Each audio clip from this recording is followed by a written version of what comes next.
Hey YouTube, this is Hobbyman360, and today I wanted to give you a quick look at my Haversack kit. Now, I have done a previous video on the Haversack itself, so if you want to take a look at that for any specifications, manufacturer information, go ahead. But right off the bat, this Haversack has a top flap, and this top flap is entirely used for a 55-gallon drum line. I don't really put anything else in there. I love having one of these just on me so that I can use it to sit on or kneel on in damp conditions, or just, you know, keep your clothes clean, I guess. Right on the lip of the bag, I have a Mora Companion. I use this as a neck knife. I don't keep it around my neck all the time. I only use it as a neck knife once I say get to camp or get to wherever I'm headed.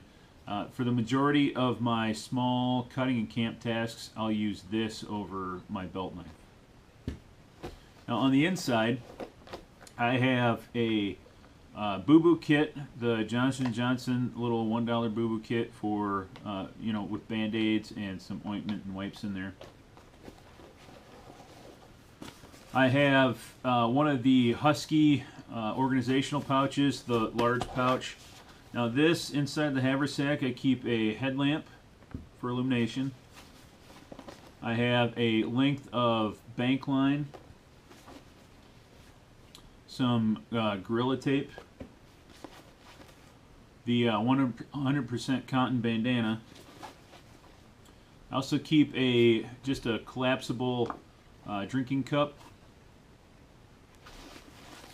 And then I also have the 75-cent rain poncho with an emergency blanket.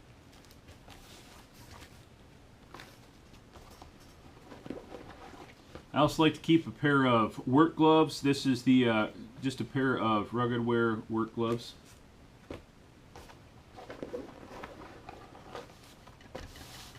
And then I keep a Baco Lapland or folding saw in the pouch, or in the bag, especially, you know, walking on a trail. In case there's some debris or down tree, I can clear the path so that other people, you know, can use it. It's not in the way. It's just nice to have it on me. I would eventually like to move this to my belt. I don't know exactly how I feel about that yet, but at this point it stays just in the bottom of my Haversack. And then I also carry a tomahawk head. I've talked about this in other videos, but the tomahawk head, and it's very easy to make, just an impromptu handle in the field, and I don't necessarily always need to have, you know, a chopping ability, but it's nice to have this if I need it, quick handle, and it's ready to go.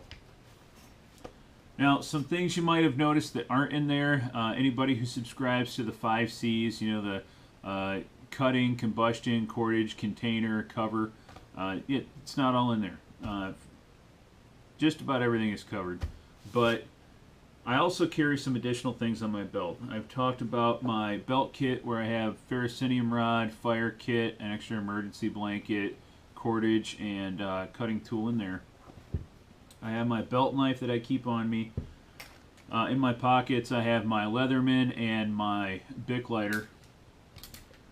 I also, for a container that allows me to boil water, I have my bottle kit, or my bottle cook kit, and this I wear over the shoulder and carry some additional stuff, and I have a separate video which goes over all the contents of this. Now, another thing that I like to keep on my belt, I have a dump pouch attached to my bushcraft bag, but this sometimes I'll put on my belt so that I have just a collection point for you know, tinder or wild edibles. It's just a Maxpedition roly-poly pouch. They also have them to where you can carry a, you know, like an Nalgene bottle of them, but this one I keep on my belt just for, you know, collecting tinder and wild edibles. So, well, I hope you enjoyed the video. If you want, comment down below on what's in your Haversack, or maybe something I missed. I'm sure there's something that somebody's going to comment on at some point. But anyway, comment down below. Please like, subscribe, and I'll see you in my next video.